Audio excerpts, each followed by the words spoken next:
Hello and welcome back to the most amazing channel on the internet. I'm your host Rebecca Felgate, and today we're talking about the top 10 historical misconceptions that you were taught in school. Before we delve into this list, why don't you guys let me know what your favorite class was when you were in school? Mine was probably history. Actually, I loved it, but I also loved drama and science. While you're down there leaving me a comment, why don't you also hit that thumbs up button and share this video with a friend? Also, if you guys want to connect with me on social media, the link to my Instagram is in the description box. Okay, historical misconceptions, here we go. Coming in at number 10, Christopher Columbus didn't discover America. In the United States, kids celebrate Columbus Day, which is a national holiday that falls every second Monday in October. Now, the holiday is given to celebrate the discovery of the New World, but in actuality, Columbus not only didn't discover the United States, he never set foot there. One, obviously it's hard to discover a place that is already being lived in, and two, once again, he never went there. He took 4 separate trips, starting in 1492,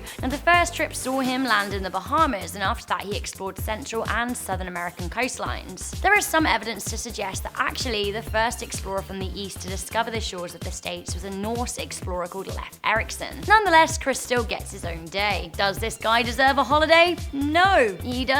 Columbus is celebrated in history as a brave and noble explorer, but in reality, not only was he awful to the indigenous people, he also raped them, including the children. He would often give his lieutenants sex slaves and wrote that girls from age 9 to 10 years of age were the most desirable. Disgusting. Coming in at number 9, Vikings didn't actually wear horned helmets. I recently went to the Viking exhibition in Toronto at the Royal Ontario Museum, and I learned that actually, do you know what? They didn't even wear horned helmets. For some reason, we see stereotypical Vikings as having red beards, long blonde hair, wearing animal skin, and a helmet full of horns. This notion of the classic Viking actually dates back to the 1800s when Wagner staged the opera Der Ring des Nibelungen. The costume designer Carl Emil Doppler clad the Viking characters in horned helmets to make them look more fearsome. This, coupled with Scandinavian artists' depiction of Vikings wearing the headgear, solidified the notion of horned helmets in people's minds. In actual fact, the only ever Viking era helmet that has been found had a rounded iron cap and a guard around the eyes. Coming into number 8, Iron Maidens didn't exist. I've got tickets to Iron Maiden, baby. Come with me Friday, don't say maybe. I love it. While Iron Maiden might still be going strong, I have to wonder whatever happened to Wheatus. So many people were taught all about how awful the Middle Ages were.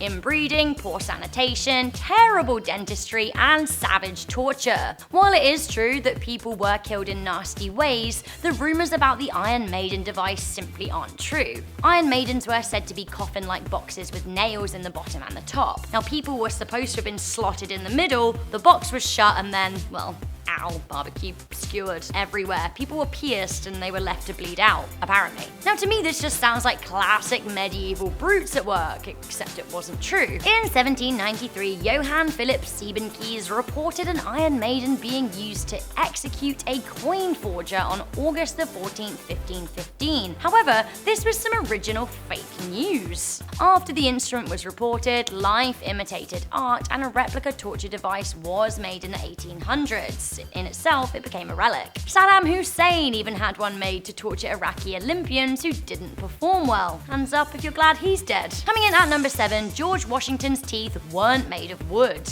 No, they weren't wooden. To be honest though, the thought of wooden teeth does make me feel deeply unsettled. Gums and splinters and So basically, good old George had bad old teeth. In order to look more presidential, he wore dentures, although somewhere along the line, myth took hold and people started thinking that he wore wooden falsies. The truth behind his teeth is actually arguably way wilder. Historian John Smith Jr. said that his dentures were actually, over the course of his lifetime, a combination of human teeth, bone, and ivory from a hippo. What? So what started the wooden teeth rumor? Well, possibly, according to Smith, ivory and bone both have hairline fractures in them. These normally can't be seen, but George Washington loved Madeira wine, a red wine that started to stain his teeth. Now, the thin fractures in the bone started to darken even more than the rest of the tooth, making them look like a grain in a piece of wood. Coming in at number 6, Napoleon wasn't short. History has done Napoleon a little bit of a disservice. While history favors the Frenchman as an adept conqueror, it also paints him as a bit of a shorty. A lot of people discuss the Napoleon complex, or little man syndrome, basically referring to small dogs with big barks. The myth seems to come from a discrepancy between the British and French measuring systems at the time. Napoleon was said to be 5'2" when he died in 1814, so that's my height, which is pretty short. However, it does seem that the French units were a little different, and actually 5'2" to the French was over 5'6" in British measurements, making him 167 centimeters. Now still, this isn't very tall for a man, but way more average in the 1800s. Perhaps it served British propaganda to paint the military genius as small and defeatable. According to historians, Napoleon did like to surround himself with taller soldiers, which I suppose made him look short in stature. Coming in at number 5, Cinco de Mayo isn't Mexican Independence Day. Mexicans out there are aware of this fake news, but the rest of the world does seem to think that Cinco de Mayo is Mexican Independence Day. Now actually, Cinco de Mayo is a huge celebration in North America, especially because of the population of Spanish speakers, most of which live around the border states. Cinco de Mayo celebrations aren't just for those with Mexican ancestry. Americans and Canadians love a good excuse for a marg and avocado, don't we all? Either way, Cinco de Mayo is not, contrary to popular belief, a celebration of Mexican independence, but instead, it's a party celebrating the success of the Battle of Puebla. Basically, in 1861, France got angry that Mexicans owed them money and they'd stopped paying them back. Emperor Napoleon decided to invade in the Battle of Puebla, and it took place on the 5th of May, Cinco de Mayo, 1862. Despite the French armies outnumbering the Mexicans 2-1, Mexico still won the battle. So basically, Cinco de Mayo is a celebration of not paying debts and then pummeling the bailiff. Whatever works. Mexico does actually have their own Independence Day. It's the 16th of September. Coming in at number 4, no, medieval humans didn't die age 30. It seems like actually people in medieval times lived longer than we were necessarily taught they were in school. We would be taught that life expectancy in the Middle Ages was roughly between 30 to 40 years of age. Now that statistic turns out to be wildly skewed by the infant mortality rate. At the time,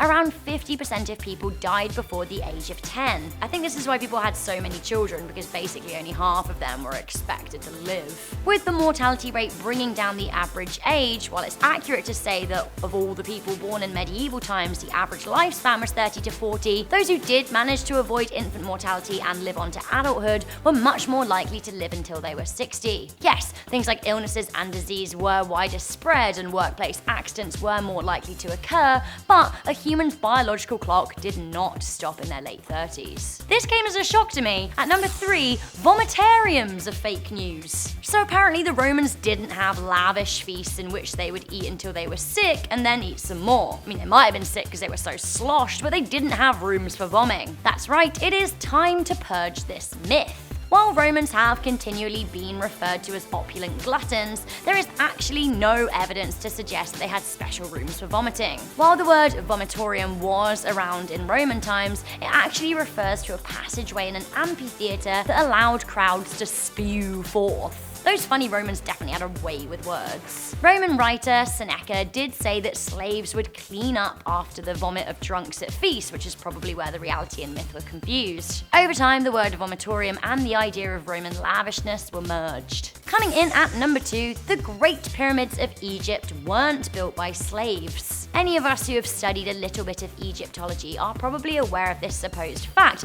but it turns out that actually, any of us who studied a little bit of Egyptology probably thought that actually the pyramids were built by slaves, but it turns out this might not be fact at all. The idea came from Greek historian Herodotus, who described the pyramid builders as being slaves. Now this idea, according to Egyptologists, has been perpetuated by Hollywood movies, who often paint the slaves as Israelites. In the 1990s, graves were found near the Giza pyramids. They were found to be 9-foot shafts with a dozen preserved bodies in each of them. Alongside the bodies were jars of beer and some wrapped bread to take them into the afterlife. Beer and bread, the ultimate heavenly combo. This honourable burial seems to indicate that those who worked on the pyramids were paid labourers and not slaves who have not been treated with such respect. Egypt's chief modern-day archaeologist said that the men who built the pyramids ate meat and regularly worked in 3-month shifts. Finally, at number 1, one of the biggest myths we're always told, Marie Antoinette never told them to eat cake. I wish this was true because it is such a tone-deaf, iconic line from a tone-deaf, iconic queen. Sadly, Marie Antoinette never famously instructed the French people to eat cake. Firstly, the line was actually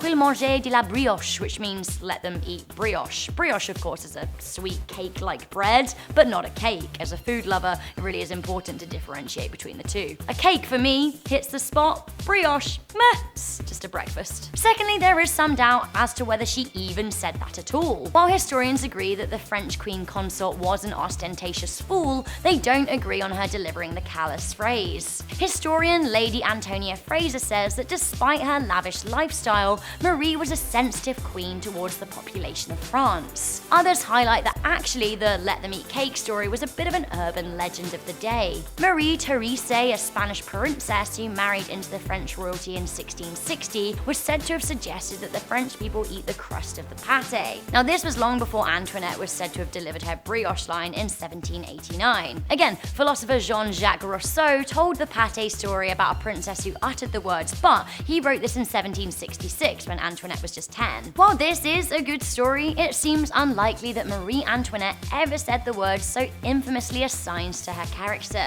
So guys, that was the top 10 historical misconceptions. Which do you think was the most surprising? Let me know in the comments section down below. Also, don't forget to leave me a comment letting me know which your favourite subject in school was, or is if you're still there. Before I go, I just want to read some comments from one of my most recent top 10s. This was the top 10 times the judge lost control, part 2. Those judges, they really just need to rein it in, take a few deep breaths, calm down, do their job. Here's what you guys had to say about it. Nightmare File said, I judge people every day. Sometimes I lose control of my thoughts. See what you did there. Rose Smith was talking about how many of the judges on the list were from Florida. She said, yeah, we in Florida have some humdingers, huh? Paige Winnie had something very nice to say about what I was wearing, so I thought I'd read it. She said, one thing Rebecca does do best is slay. These outfits are always A1. Thank you, Paige. Ollie Obsidian said, Rebecca, do a Harry Potter list. We know you're obsessed. You are right, it is true, but I've got to say, Most Amazing Top 10 is a place for urban legends and dumb tweets and scary people and scary judges. I have my own Harry Potter channel where I'm the Slytherin queen and do that, so check it out if you want to see me sassing around. Okay guys, so that's the end of the video. Do once again let me know what you think, leave a comment in the comments box down below, make sure you leave a good thumbs up, share this video with a friend, stay subscribed for more Most Amazing lists, and I will see you beauties next time.